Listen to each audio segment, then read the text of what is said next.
এই সুযোগ আছে কিনা যে তিনি তার বাবা মা ভাই বোনের সঙ্গে তার স্ত্রীকে যৌথ পরিবারে থাকতে বাধ্য করবেন, অথবা স্ত্রীর জন্য এই সুযোগ আছে কিনা, অধিকার আছে কিনা যে তিনি স্বামীর বাবা মা ভাই বোনের সাথে থাকতে অস্বীকৃতি জানিয়ে পৃথক কোনো বাসায় আবাসনে থাকার জন্য স্বামীকে আবদার করবেন, দাবি করবেন। এ প্রশ্ন উত্তরে শুরুতে বলতে চাই যে আল্লাহ সুবহানাহু ওয়া তাআলা কোরআনে কারিমে বলেছেন আসকিনুহুন্না মিন হাইসু সাকানতুম মিন ওয়াজদিকুম, অর্থাৎ পুরুষদেরকে আল্লাহ সুবহানাহু ওয়া তাআলা নির্দেশ করছেন যে তোমরা তোমাদের স্ত্রীদের আবাসনের ব্যবস্থা করো, তোমরা যেখানে বসবাস করো তোমাদের সাধ্য অনুপাতে। তার মানে স্বামীর সাধ্য এবং তার অ্যাবিলিটি অনুপাতে, যেরকম অ্যাবিলিটি আছে সেই অনুপাতে তার স্ত্রীকে আবাসনের ব্যবস্থা করতে হবে, এটি আল্লাহ সুবহানাহু ওয়া তাআলার নির্দেশ। এখন কমপক্ষে কতটুকু ব্যবস্থাপনা করলে আবাসনের স্বামী তার দায়মুক্ত হবেন বা তার কর্তব্য আদায় করা হবে, এ প্রসঙ্গে প্রায় সকল ফুকাহা একরামের মত হলো স্বামী যদি তার স্ত্রীকে এমন একটি আবাসনের ব্যবস্থা করেন যেখানে স্ত্রী নিজে স্বাধীনভাবে চলাফেরা করতে পারেন, প্রবেশ করতে পারেন, বের হতে পারেন, বসবাস করতে পারেন, কেউ সেখানে তাকে ডিস্টার্ব না করে, তাহলে সেক্ষেত্রে স্বামীর এই কর্তব্য তিনি আদায় করছেন এটি বলা হবে। আল্লাহ সুবহানাহু ওয়া তাআলা কোরআনে কারিমে এই আবাসন সম্পর্কে যে নির্দেশ জারি করেছেন তার শেষে আল্লাহ সুবহানাহু ওয়া তাআলা বলেছেন ওয়ালা তুদাররুহুন্না লিতুদাইয়িকু আলাইহিন্না, আর স্ত্রীদেরকে কষ্ট দিও না, তাদেরকে সংকীর্ণ করে দিও না, তাদেরকে সংকটে ফেলে দিও না, এমনভাবে তাদের আবাসনের ব্যবস্থা করো যাতে তারা ডিস্টার্ব ফিল না করে, তারা কষ্টের মধ্যে না থাকে, অর্থাৎ স্বাধীনভাবে যেন তারা বসবাস করতে পারে। এখন প্রশ্ন হলো একটি ঘর তাকে দেওয়া যেখানে তিনি বসবাস করতে পারেন সম্পূর্ণ নির্বিঘ্নে, স্বাধীনভাবে, কেউ সেখানে তার অনুমতি ছাড়া প্রবেশ করেন না, তিনি বাইরে গেলে সেখানে তালা মেরে দরজা লক করে যেতে পারেন, আসলে আবার মনের মতো স্বাধীনভাবে সেখানে প্রবেশ করতে পারেন, কেউ ডিস্টার্ব করে না, এরকম একটি আবাসন দেওয়া স্বামীর জন্য কর্তব্য। এখন যৌথ পরিবারে এটা কি সম্ভব কিনা? যৌথ পরিবারেই যদি আবাসনটা দেন, এরকম একটি কক্ষ দিয়ে দেন স্ত্রীকে আলাদা, তাহলে সেটা চলবে কিনা? এই প্রশ্নের উত্তরে বলবো যে যৌথ পরিবারে এরকম আবাসন যদি দেন স্বামী, তাহলে দুই শর্ত সাপেক্ষে তার আবাসন দেওয়ার কর্তব্য তিনি পালন করেছেন বলা যাবে। প্রথম শর্ত হলো যে তাকে স্বাধীনভাবে একটা কক্ষ দিতে হবে, যেটা সবই বললাম, অর্থাৎ তিনি ওই কক্ষে তার মতো করে তিনি বসবাস করবেন, কেউ সেখানে ননদ হোক, দেবর হোক, ভাসুর হোক, শাশুড়ি হোক, কেউ সেখানে তার অনুমতি ছাড়া প্রবেশ করবে না, তার কোনো কিছু হাতাহাতি করবে না এবং ঘাটাঘাটি করবে না, তার কোনো প্রাইভেসি নষ্ট করবে না, তিনি বাইরে গেলে সেখানে দরজা লাগিয়ে যেতে পারেন, কেউ দোষণীয় মনে করবে না, এক কথায় স্বাধীনভাবে তিনি সেখানে বসবাস করতে পারছেন, এই বিষয়টি নিশ্চিত করতে হবে। আর দ্বিতীয় শর্ত হলো তিনি সেখানে বসবাস করতে গিয়ে পর্দা যেন লঙ্ঘন না হয় সে বিষয়টি নিশ্চিত করতে হবে। বেশিরভাগ যৌথ পরিবারে দেবর ভাসুর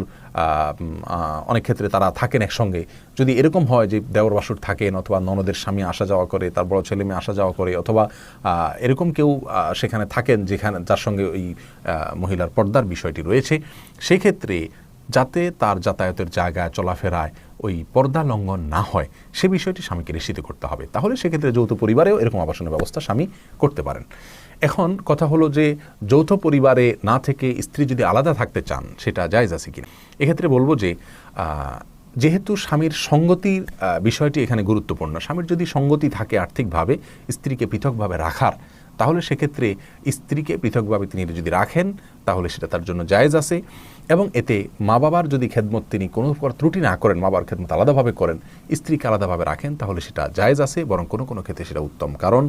আমাদের দেশে যৌথ পারিবারিক ব্যবস্থাপনা আর্থিক অসঙ্গতির কারণে বেশিরভাগ ক্ষেত্রে হয়ে থাকে আমরা জানি, যার কারণে যাদের আর্থিক সঙ্গতি আছে তারা যদি পৃথকভাবে রাখেন স্ত্রীকে তাহলে সেটা বরং ভালো এবং উত্তম। কেন?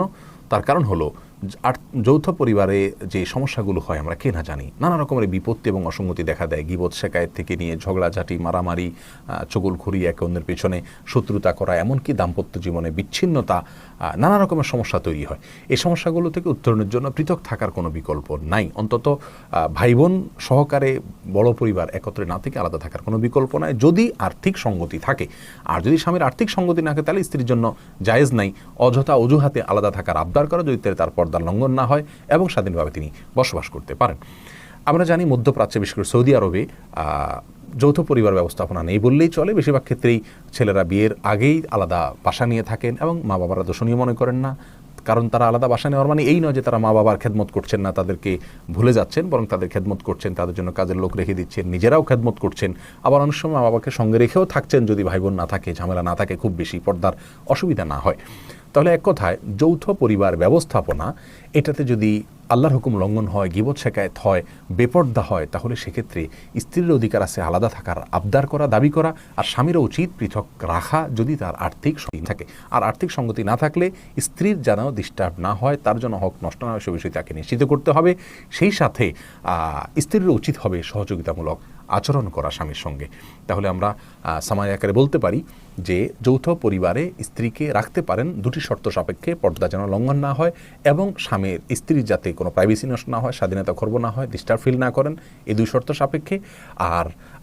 যৌথ পরিবারের বাইরে যদি আলাদা রাখেন সেটাও ইসলামের দৃষ্টিতে খুব বেশি নিন্দনীয় নয়, বরং যৌথ পরিবারের